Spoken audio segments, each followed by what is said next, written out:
The sky above New Haven turned dark as the massive Vectory warships descended through the clouds, their hulls blocking out the morning sun and casting shadows across the entire coastal city that stretched for miles in every direction. Commander Zorath stood on the bridge of his flagship, watching the human settlement below with cold satisfaction as his forces began their systematic occupation of yet another Earth city. The 18th such conquest in the past 6 months alone. Begin the sweep, he ordered, his voice carrying the weight of absolute authority that came from decades of military victories across a dozen star systems. The advance teams moved with precision, surrounding residential blocks and herding civilians in the central collection points where they would be processed, categorized, and assigned to their new roles in the Vectory Empire. Among the crowds of frightened humans being pushed toward the city hall was a woman named Claire Patterson, a 34-year-old librarian who worked at the local elementary school and lived alone in a small apartment 3 blocks from the ocean. She moved with the others, her head down and her shoulders hunched in the same posture of fear and submission that marked everyone around her. And when a Vectory soldier shoved her forward, she stumbled convincingly before catching herself and continuing without complaint. The soldiers paid her no special attention because their scanners had already classified her as a Category 7, the lowest possible threat designation reserved for civilians with no military training, no technical expertise, and no leadership potential whatsoever.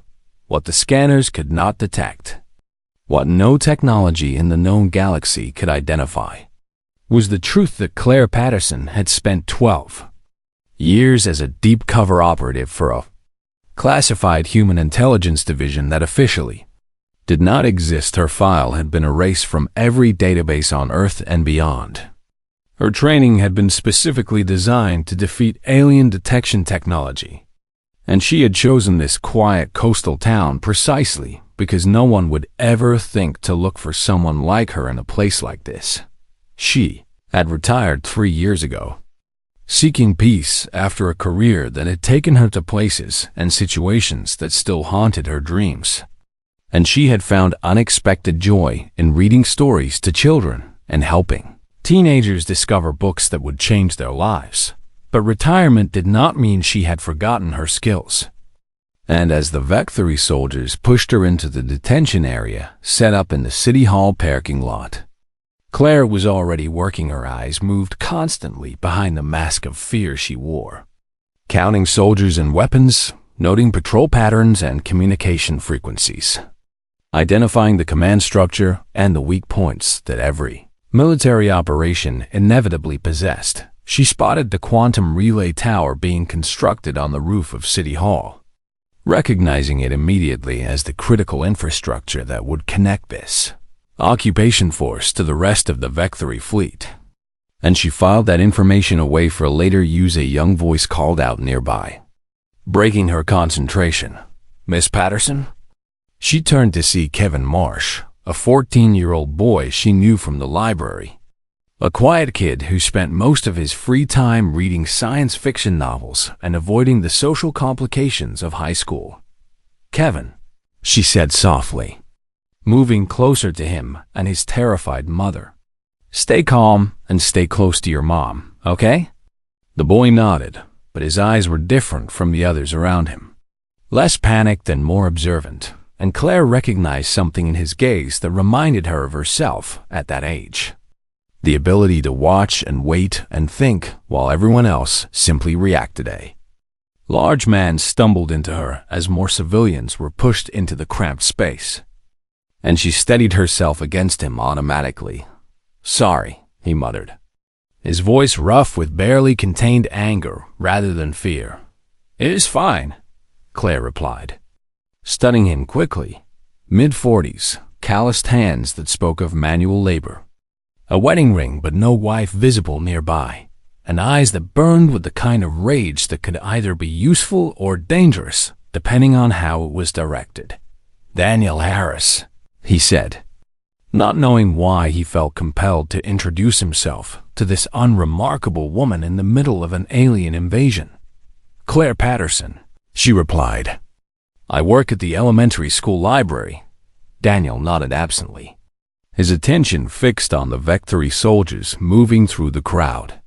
And Claire saw him calculating distances and odds, the way a man did when he was thinking about doing something brave and stupid. Your daughter, Claire said quietly, making it a statement rather than a question. Daniel flinched as if she had struck him, and his voice cracked when he finally spoke.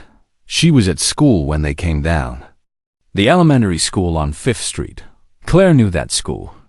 Knew that the Vectory had destroyed it during their initial assault because their scanners had detected electronic signals that turned out to be nothing more than computers in a classroom. And she felt the weight of that knowledge settle into her chest like a stone. I'm sorry, she said, and she meant it with every fiber of her being. I want to kill them, Daniel whispered, his hands clenching into fists at his sides. I want to kill every single one of them. That feeling will get you killed, Claire replied, her voice carrying just enough edge to cut through his grief. But if you want to do something that actually matters, something that will make them pay for what they have done, then you need to be smart about it. Daniel looked at her then, really looked at her for the first time, and something in her steady gaze made him pause. Who are you? He asked. Right now I am just a librarian, Claire answered. But I used to be something else, and if you can control that anger long enough to be useful, I might be able to help you find a better way to fight back. Before Daniel could respond, a Vectory officer approached the crowd, his translator device crackling as it converted his words into English. You will be processed and assigned duties, the officer announced. Resistance will result in immediate termination. Cooperation will be rewarded with continued survival. Claire lowered her head like everyone else, playing the role of a frightened civilian perfectly. But inside her mind, she was already planning. The Vectory had studied humanity extensively before their invasion, identifying military leaders, scientists, politicians, and anyone else who might pose a threat to their occupation. But they had made the same mistake that every technologically superior force made when confronting humans. They had assumed that danger looked the same everywhere in the galaxy. Obvious, measurable, and easy to categorize. They had no framework for understanding that the most dangerous human in New Haven was not the retired general they would capture tomorrow or the former soldier hiding in the sewers, or the scientist who had fled to the mountains. The most dangerous human in New Haven was a librarian who reads stories to children and helped teenagers with their homework. A woman their own technology had classified as completely harmless. A threat so small that it did not even register on their scales, and that woman was already counting the days until she would burn their entire operation to the ground.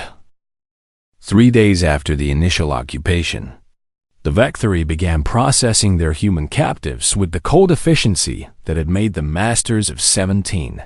Star Systems Commander Zorath personally oversaw the interrogations, searching for hidden military assets and resistance leaders who might threaten his control over the city. And his soldiers dragged suspect after suspect before him for questioning a retired Army colonel broke within hours, revealing safe houses and weapon caches that Zorath's forces quickly eliminated.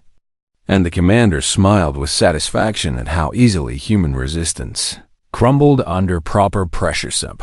Commander Thilla watched the proceedings with growing unease, her 4 eyes scanning the data feeds that tracked every incident across the occupied zone. And something about the patterns bothered her in ways she could not quite articulate. Commander, she said during a brief pause in the interrogations, I have concerns about our threat assessment protocols. Zorath turned to her with barely concealed annoyance. Explain. There have been 17 minor incidents in the past 72 hours. Scylla reported equipment malfunctions, communication delays, supply disruptions, and each one has been classified as accidental or coincidental. Because they are accidental and coincidental, Zorath replied dismissively. Humans are clumsy creatures who break things. It is their nature. Perhaps, Phila conceded. But the timing and distribution of these incidents suggests something more coordinated. Almost as if someone is testing our responses and mapping our procedures. Zorath waved away her concerns. You give them too much credit. Sub-Commander, humans require clear hierarchical structures to organize effectively. And we have captured or eliminated every leader capable of directing such operations. Della wanted to argue further, but she knew better than to push the commander when his mind was already made up. So she simply nodded and returned to her monitoring duties while the uncomfortable feeling in her stomach continued to grow across the city. Claire Patterson reported for her assigned duty in the detention facility kitchen, wearing the same expression of defeated compliance that marked every other worker in the food preparation area. Savectory had assigned her this role because it was the lowest possible position in their hierarchy.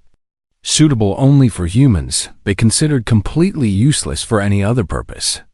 And they never suspected that this assignment was exactly what Claire had engineered during her processing interview. She had deliberately failed simple cognitive tests, stumbled over basic questions, and presented herself as so thoroughly unremarkable that the processing officer had actually sighed with his boredom before stamping her file and sending her to the kitchen. Now she had access to every section of the detention facility, a food cart providing the perfect cover for reconnaissance missions that took her through corridors and past checkpoints that would otherwise be impossible to reach.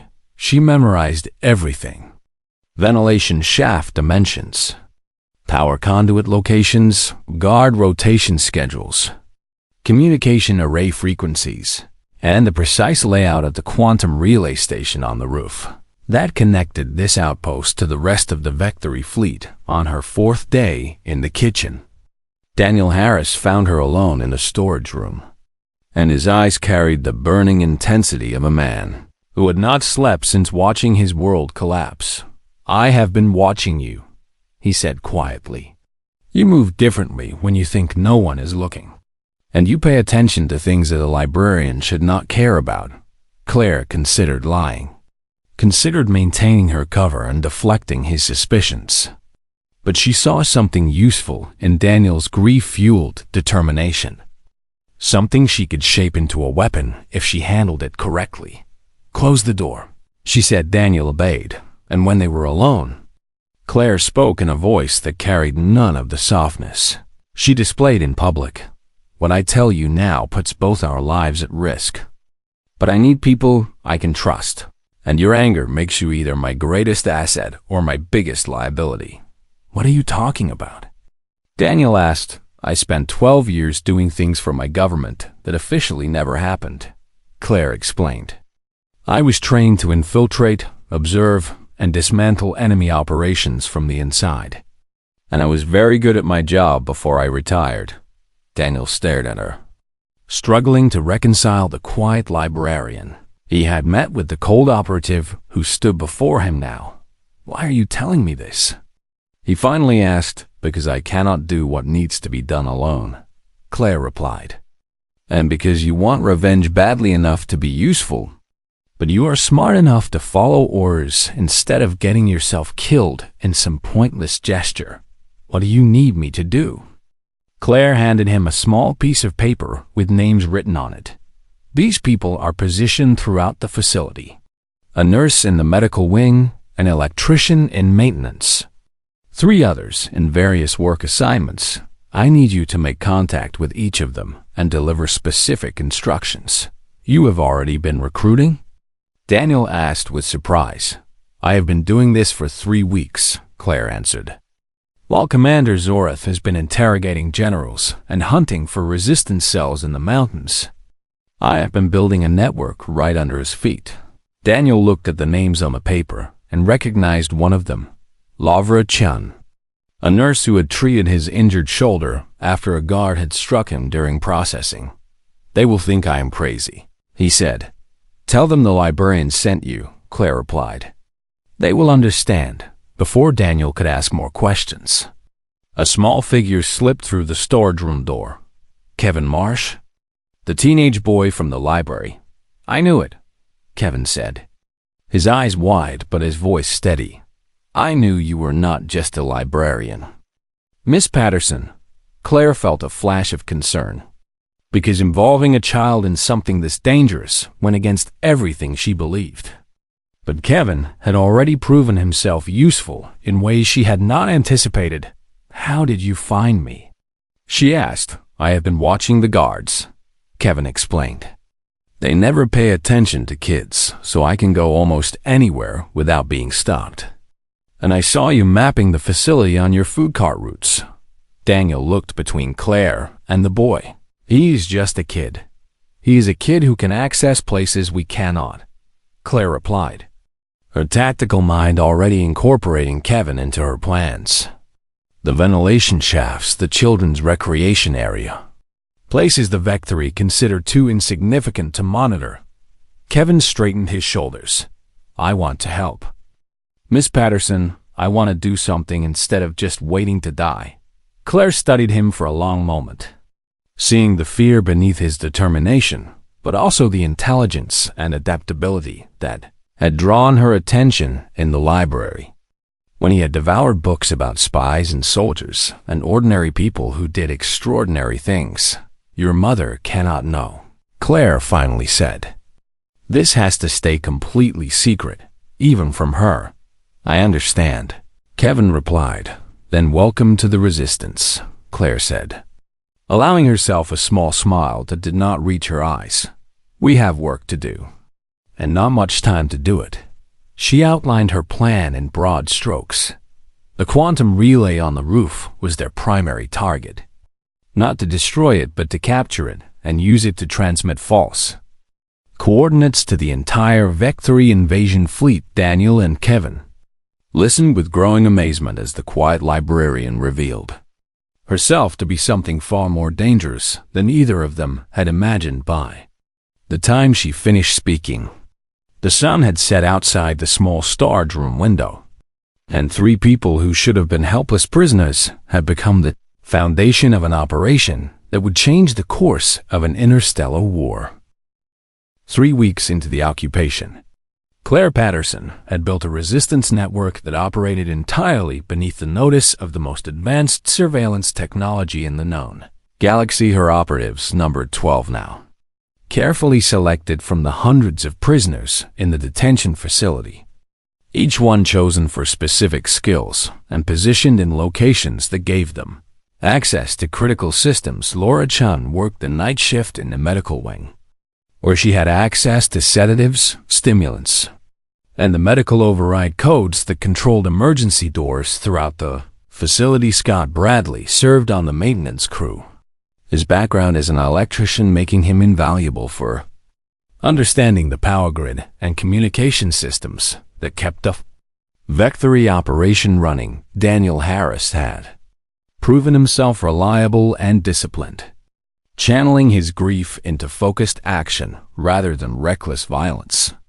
And he now served as Claire's primary recruiter and message carrier. Kevin Marsh moved through the facility like a ghost, invisible to guards who considered children beneath their notice, carrying coded messages between operatives and mapping sections of the compound that adults could never access. The Vectory continued their hunt for resistance leadership, oblivious to the fact that the most dangerous cell in the city met in storage rooms and laundry facilities right under their feet. Commander Zora celebrated what he considered a major victory when his forces captured General Marcus Webb, a retired military officer who had been hiding in the mountains north of the city. "Now we will learn the truth about human resistance operations," Zorath announced to his officers as the general was dragged into the interrogation chamber.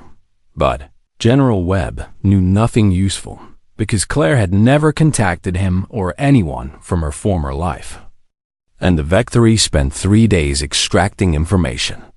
That led them to empty safe houses and abandoned weapon caches that held nothing of value. Sub-Commander Thilla reviewed the interrogation reports with growing frustration. "This makes no sense, Commander. Someone is coordinating the incidents we have been experiencing. But General Webb has no knowledge of any such operation. Then there must be another leader we have not identified," Zorith replied. "Continue scanning for unusual communication patterns." "We have scanned everything," Phila insisted. "Every radio frequency, every digital transmission, every possible method of long-range communication. And we have found nothing. Then the resistance is smaller and less organized than we feared," Zorith concluded. "Random acts of sabotage by desperate individuals. Nothing more." Phila wanted to believe him, but the uncomfortable feeling in her stomach had grown into genuine alarm, because the pattern of incidents had shifted in the past week, becoming less random and more focused on specific systems. Someone was testing the facility's defenses, probing for weaknesses, preparing for something larger. And Phila could not shake the feeling that they were missing something obvious in the detention facility kitchen. Claire received the latest intelligence report from Kevin, who had spent the morning crawling through ventilation shafts above the command center. "They have changed the guard rotation on the relay tower," Kevin reported. 6 soldiers instead of 4, and they have added a scanner at the base of the access stairs. Claire nodded, adjusting her mental map of the facility to account for this new information. "What about the power conduits I asked you to check?" "The main junction is in the basement, just like Scott said. And there is an access panel in the wall of the recreation room that the guards never check." "Good work," Claire said, and she meant it, because Kevin had proven himself more capable than operatives twice his age. Daniel entered the storage room a few minutes later, carrying a crate of supplies that concealed the materials Claire had requested: electrical components, chemical compounds, and small mechanical parts that individually meant nothing but together could be assembled into something far more dangerous. "Scott says he can trigger a controlled power fluctuation whenever you give the word," Daniel reported. "And Lara has accumulated enough sedatives to put a dozen guards to sleep for hours." "We are almost ready," Claire said. "But I need one more piece before we can move." She pulled out a small device she had been assembling over the past 2 weeks. A transmitter built from scavenged components that could interface with Vectory communication systems. "This will connect to the quantum relay," she explained. "But I need someone to install a receiver unit inside the relay chamber itself. And that means getting past the new security measures." Daniel studied the device. "How do we get past the scanner?" "We do not," Claire replied. "We make the scanner irrelevant by giving them something else to worry about." She outlined the diversionary plan, coordinated incidents across the facility that would draw security forces away from the relay tower, creating a window of opportunity for Claire to reach the chamber and complete her work. "You will lead the diversion," she told Daniel, "which means you will be exposed and at risk. Are you prepared for that?" Daniel's jaw tightened. "I lost my daughter because I was not there to protect her. I'm not losing anyone else because I was too scared to act." "This is not about fear," Claire said firmly. "This is about whether you can follow the plan exactly as I give it to you, without deviation, without improvisation. Because if anything goes wrong, we all die." "I understand," Daniel replied. "I will do exactly what you tell me." Claire turned to Kevin. "I need you to deliver the timing device to the junction box in the basement. Can you reach it through the ventilation system?" Kevin nodded. "I mapped the route yesterday. It is tight, but I can fit. The device will disable the automated security systems for exactly 90 seconds. Claire explained. "You need to install it and get clear before the guards notice anything unusual." "I can do it," Kevin said, his voice steady despite the fear that flickered in his eyes. Claire placed her hand on his shoulder. "I know you can. You have proven yourself a dozen times over. And when this is finished, I want you to know that you helped save everyone in this facility. What happens after we transmit the false coordinates?" Daniel asked. Claire allowed herself a rare smile. "The Vectory fleet receives orders directing them to a location in the asteroid belt, where the remnants of Earth's defense forces are waiting in ambush. Without the quantum relay providing coordination, their ships will be easy targets. How do you know Earth still has a defense fleet?" Daniel pressed. "Because I helped design the contingency protocols before I retired," Claire answered. "And I know the people who would have implemented them. They are out there, waiting for an opportunity, and we are going to give them one." She looked at her small team of unlikely warriors, a grieving mechanic, a teenage boy, and a network of ordinary people who had chosen to fight back against impossible odds. The Vectory had conquered worlds with their superior technology and overwhelming force, but they had never faced an enemy like this, hidden in plain sight, operating in the spaces their scanners could not reach, waiting for the perfect moment to strike tomorrow night. During the Vectory ceremonial observance, that moment would finally come. The night of the Vectory ceremonial observance arrived with a cold wind blowing in from the ocean, and Claire Patterson watched from the kitchen window as guards moved toward the central courtyard where Commander Zorath would lead his soldiers in their ancient ritual security. Protocols relaxed during these ceremonies, because the Vectory considered their traditions sacred and believed that no enemy would dare strike during such a holy time, which made this the perfect moment to tear their entire operation apart. Claire checked her watch and began counting down the seconds until the first phase of her plan would begin across the facility. Lara Chung finished her rounds in the medical wing, leaving behind cups of water laced with sedatives for the guards who would drink them within the next 30 minutes.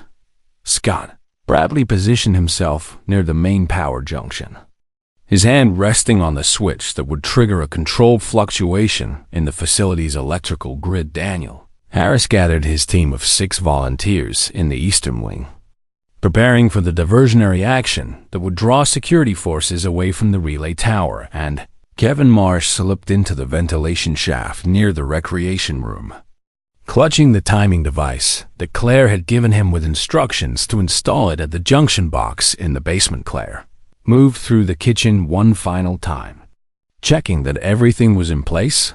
Then she stepped out into the corridor and began walking toward the stairs that led to the roof. She passed 2 guards who barely glanced at her, their attention focused on the ceremony preparations rather than the unremarkable kitchen worker, carrying a tray of cups toward the upper floors at exactly 2100 hours.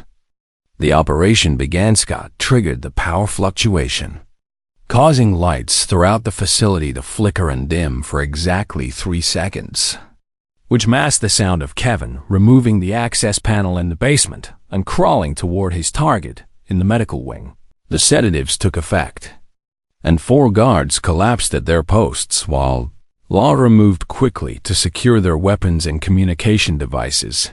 Daniel's team created chaos in the Eastern Wing, overturning crates and triggering alarms that sent every available security unit rushing in their direction.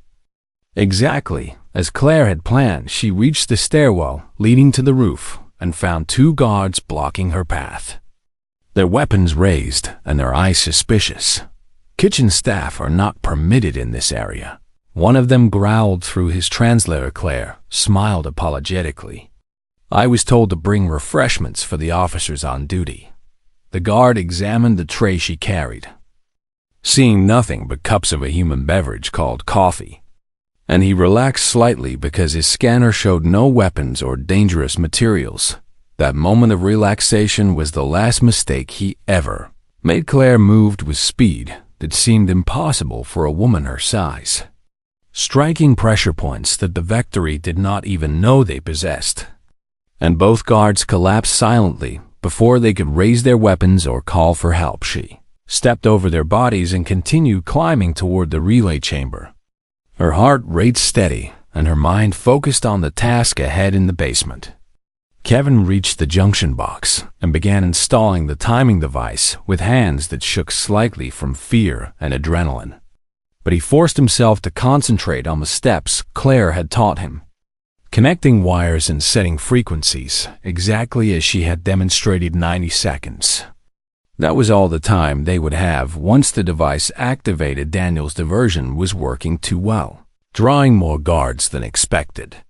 And he found himself cornered in a storage room with 3 of his team, while Vectory soldiers surrounded them from all sides.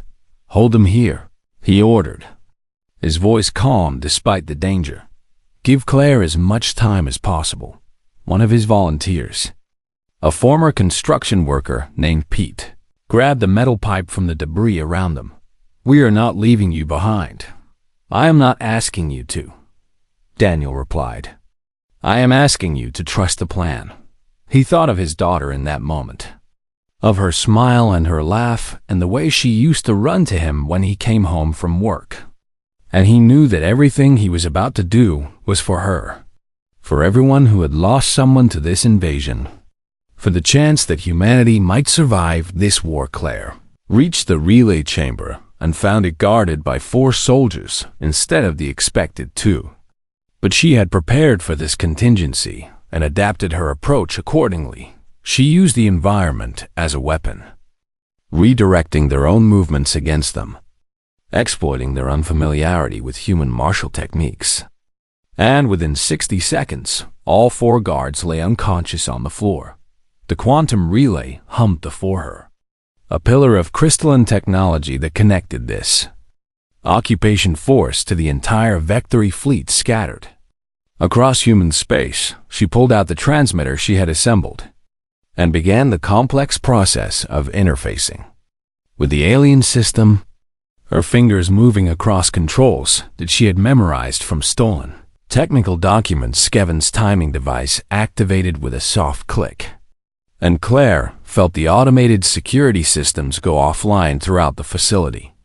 Exactly as planned, she had 90 seconds. Her hands flew across the interface, bypassing security protocols that the Vectory considered unbreakable, accessing communication frequencies that should have been impossible for human technology. The reach alarms began sounding somewhere in the distance, and she knew that Sub-Commander Thilla had finally figured out what was happening.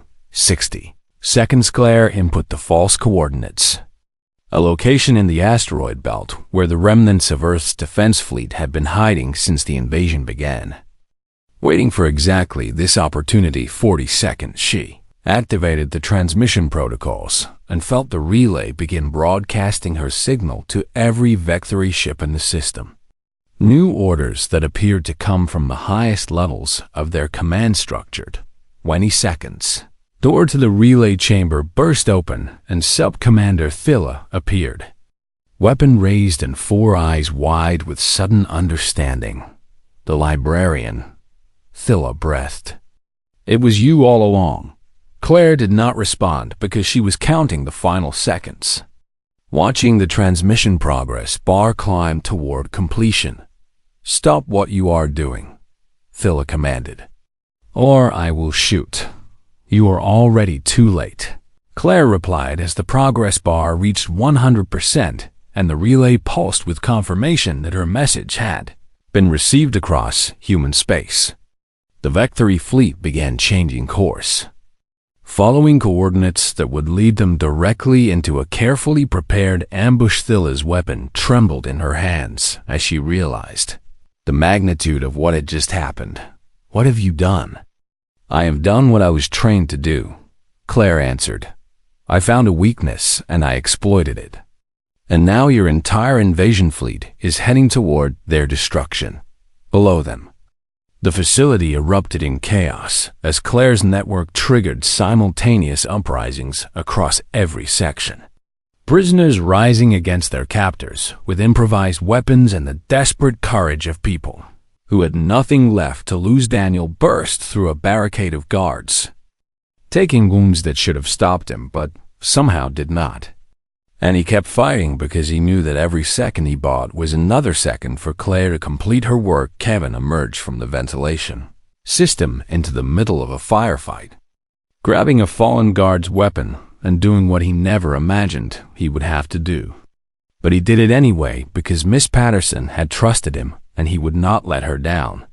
The night sky above New Haven filled with the lights of departing Vectory ships, their crews following orders that would lead them to their doom, while on the ground below, the occupation that had seemed so permanent began to crumble from within, and at the center of it all stood Claire Patterson, a librarian who had reminded the galaxy why humans should never be underestimated. Commander Zorath arrived at the relay chamber with his personal guard, his ceremonial robes still flowing around him and his eyes burning with fury at the chaos that had consumed his perfect occupation. He found Sub-Commander Thilla standing motionless, her weapon lowered and her face frozen in an expression of disbelief, while the human woman responsible for all of this stood calmly beside the quantum relay, as if she had all the time in the world. "Who are you?" Zorath demanded, his voice cracking with rage. "Which human government do you serve?"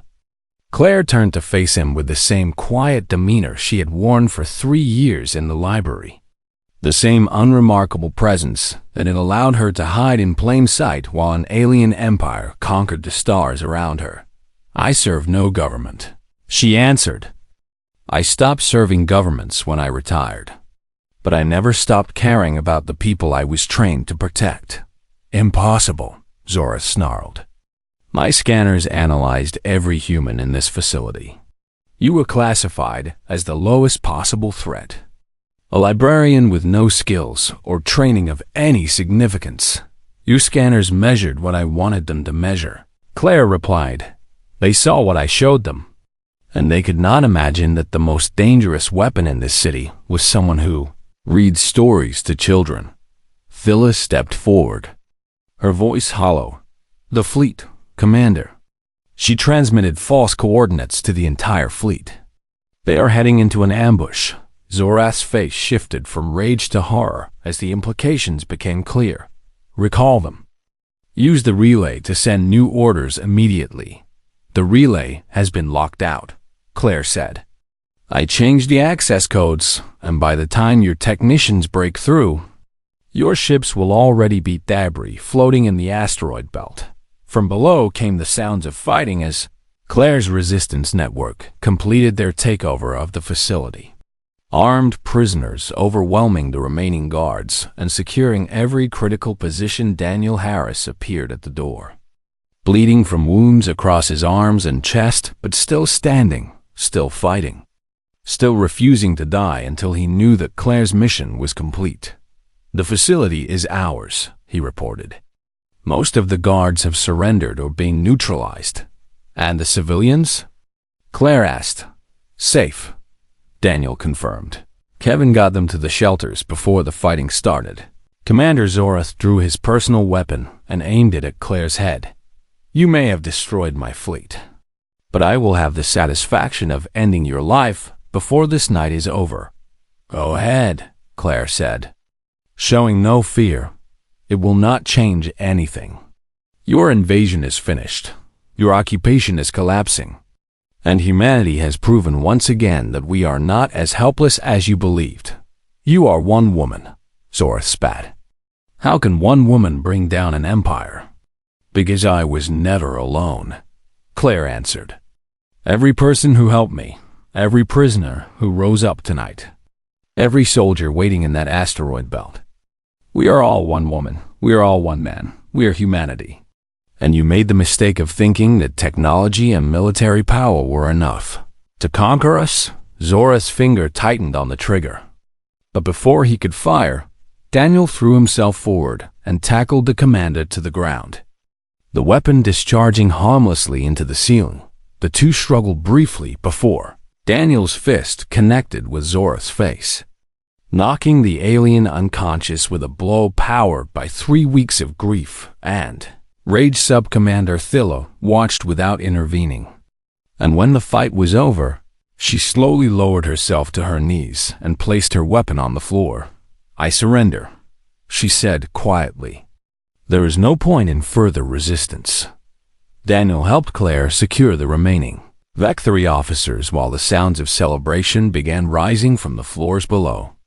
Human voices shouting with joy and relief as they realized that the nightmare was finally ending hours later.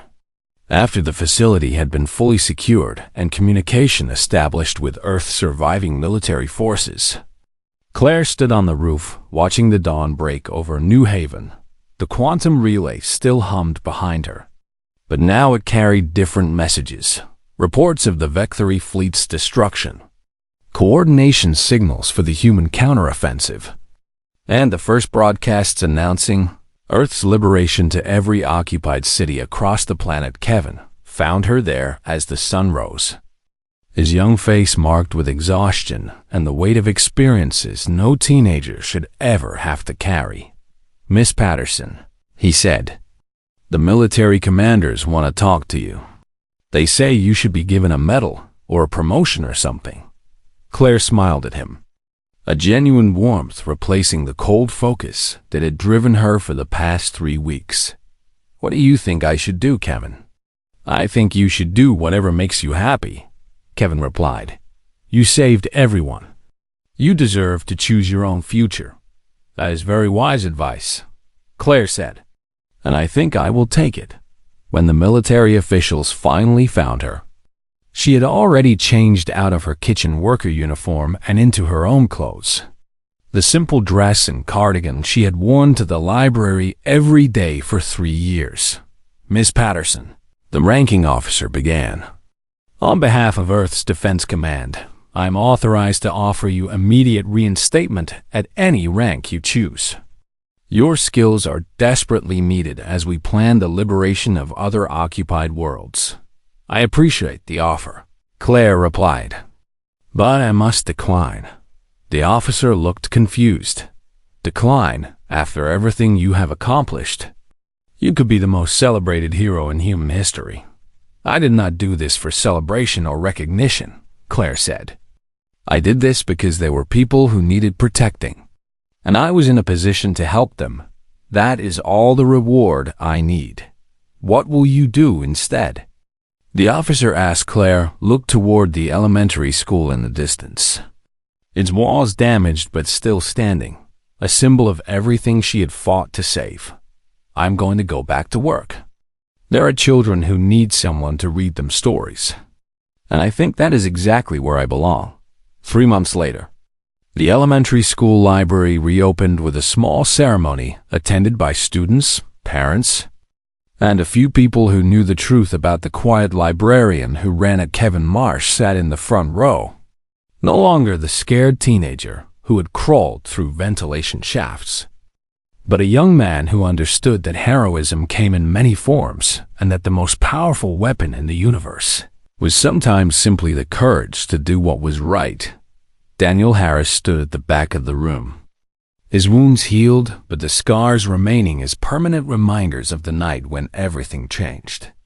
And he watched Claire with the respect that one soldier always feels for another, and Claire Patterson sat in her favorite chair, surrounded by children who listened with wide eyes as she read them stories about brave heroes who faced impossible odds. She did not tell them about the alien invasion or the resistance network or the night when a librarian brought down an empire. She simply read them stories because that was who she was, that was who she had always been, and that was exactly who she would continue to be. Vectory had sent their greatest commander to conquer Earth, armed with the most advanced technology in the galaxy and supported by a fleet capable of devastating entire worlds, and they had been defeated by a woman they classified as completely harmless, a threat so small that it never appeared on their scanners, because they could not imagine that the most dangerous human in the city was hiding in plain sight all along the end.